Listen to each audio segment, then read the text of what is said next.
የእስራኤልና የአሜሪካ ጦር በጥምረት በኢራን ላይ የሰነዘሩት ጥቃት በሰዓታት ውስጥ ግፋ ካለም በአንድና በሁለት ቀን ይጠናቀቃል ተብሎ ቢታሰብም ጦርነቱ ሳይጠናቀቅ ይብሱንም ቀጠናው ውስጥ ያሉትን ሀገራት ሁሉ ወደ እሳቱ እየሳበ ይገኛል። በእነዚህ የጥቂት ቀናት ጦርነቶች ታዲያ በተለይ ኢራን ከተለመደው የተምዘግዛጊ ሚሳኤል ጨዋታ ወጥታ ሻሂድ ብላ በምትጠራቸው አጥፍቶ ጠፊ ድሮኖቿ መላውን መካከለኛ ምስራቅ እያመሰች ትገኛለች። ኢራን ጠላቶቿ ወዳለቻቸው ሀገራት እንዳንበጣ መንጋ ግር አድርጋ የምትልካቸው እነዚህ አጥፍቶ ጠፊ ድሮኖች አሜሪካና እስራኤል በቢሊዮን ዶላር ኢንቨስትመንት የገነቡትን የሚሳኤል ማክሸፊያ መሳሪያዎች ጥሰው በመግባት ወታደራዊም ኢኮኖሚያዊም ጉዳት በማድረስ ላይ ይገኛሉ።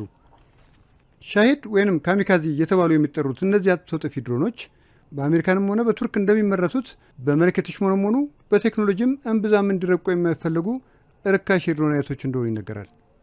ይሁን እንጂ በተለይ ሰሞኑን ጥቅም ላይ እየዋሉ እንደሚገኙት እንደ ሻሂድ 136 አይነት ድሮኖች ኢራንን ከከፍተኛ ውጪ ማትረፍ ብቻ ሳይሆን የተራቀቁ የሚባሉትን የእስራኤልና የአሜሪካን መከላከያዎች ጥሶ በመግባት የኢራንን ግብ እያሳካ ይገኛል። የተባበሩት አረብ ኤሚሬትስ የመከላከያ ሚኒስቴር ሰሞኑን እንደገለጹት ኢራን ካስወነጨፈቻቸው 941 ሻሂድ ድሮኖች ውስጥ 65 ያህሉ የአገሪቱን የመከላከያ ስርዓት ጥሰው በመግባት ጉዳት አድርሰዋል። ወታደራዊ ተንታኞች ስለ ሻሂድ ድሮኖች ብቃት ሲናገሩ የእነዚህ ድሮኖች ብቃት በቀላሉና በርካሽ መመረታቸው ዋነኛው ሲሆን በአንድ ጊዜ በርካታ ድሮኖችን ወደ ጦር ቀጠና በማሰማራት የረቀቀውንና ብዙ ወጪ የሚያስወጣውን የአየር መቃወሚያ ስርዓት ከቁጥጥር ውጭ ማድረግ ማስቻሉ ውጤታማ አድርጎታል ይላሉ። ይህን መሳሪያ ለመተኮስ ኢራን የምታወጣው ገንዘብና እነ እስራኤል ለመከላከል የሚያጠፉት ገንዘብም ፍጹም አለመመጣጠኑ ስነ ልቦናዊ ድል እንደሚያስገኝላቸውም ጨምሮ ይገልጻሉ። በዚህ ጦርነት ጥቅም ላይ እየዋሉ ካሉ የመሳሪያ አይነቶች ጋር ብናወዳድረው የድሮኖቹ ወጪ እጅግ አናሳ ሲሆን አንድ ሻሂድ ድሮን ለማምረት ከ20 እስከ 50 ሺህ ዶላር ሲያስወጣ በተመሳሳይ አንድ ባለስቲክ ሚሳኤል ለመስራት የሚሊዮን ዶላሮች በጀት ያስፈልገዋል። የአሜሪካ የመከላከያ ሚኒስቴር የበጀት ዶክመንቶች እንደሚያሳዩት በዚህ ግጭት ከጠላት ወገን የሚተኮሱ ሚሳኤሎችና የድሮን አረሮችን ለመከላከል በአሜሪካ በእስራኤልም ሆነ አጋር ሀገሮች ጥቅም ላይ እየዋለ የሚገኘው መሳሪያ አንድን ጥቃት ለማክሸፍ ከ3 እስከ 12 ሚሊዮን ዶላር ወጪ ያደርጋሉ። በኢራንና በአሜሪካ ግጭቱ ከጀመረ ከባለፈው ሮብ ጀምሮ ኢራን ከ2000 ያላነሱ ሻሂድ ድሮኖችን ወደ ተለያዩ የቀጠናው ሀገሮች ተኩሳለች።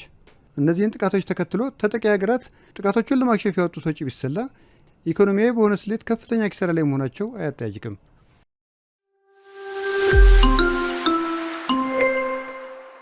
ሻሂድ 136 የተሰኘው ወጪ ቆጣቢ ድሮን ለመጀመሪያ ጊዜ የታየው እንደ አውሮፓውያን አቆጣጠር በ2021 ሲሆን ይህም ሩሲያ ዩክሬንን በወረረችበት ወቅት ነበረ። ድሮኖቹ የሚሰጡትን ዘርፈ ብዙ ጥቅሞች ከግምት ያስገቡት ሩሲያውያን የተለያዩ ማሻሻያዎችን በማድረግ እነዚሁኑ ድሮኖች በራሳቸው መምረት ጀምረዋል። ይህን አካሄድ ያልወደዱትና አሜሪካ ሻሂዶቹን ለማምረት የሚረዱ ግብአቶችን በተለይ ወደ ኢራን እንዳይገቡ ማዕቀብ ጥለውም ነበር እና አሜሪካ ይህ ያልተመጣጠነ የጦርነት ወጪ በቀላሉ የሚታይ አለመሆኑን በመገንዘብ የወሰዱት ሌላው መፍትሄ የድሮኖቹ መከላከያ በሪቨርስ ኢንጂነሪንግ መፍጠርን ታሳቢ ያደረገ ነበር። አስበውም አልቀሩ ሉካስ የተሰኘ ተመሳሳይ ይዘት ያለው ወጪ ቆጣቢ ድሮን አመረቱ። ሉካስ ምንም እንኳን የተራቀቀ ቴክኖሎጂዎችን በውስጡ ይዟል ቢባልም ከ650 ኪሎ ሜትር በላይ መጓዝ አይችልም። የኢራን ሻሂድ 136 ድሮኖች ግን ከ2000 ኪሎ ሜትር በላይ እንደሚጓዙ ይታወቃል። በቀጣይ ያለው እንዳለ ሆኖ እስካሁን የተተኮሱ ድሮኖችን ቁጥር በማየት ብቻ ኢራን ከፍተኛ የሻሂድ ድሮኖች ክምችት ሊኖራት እንደሚችል ይገመታል።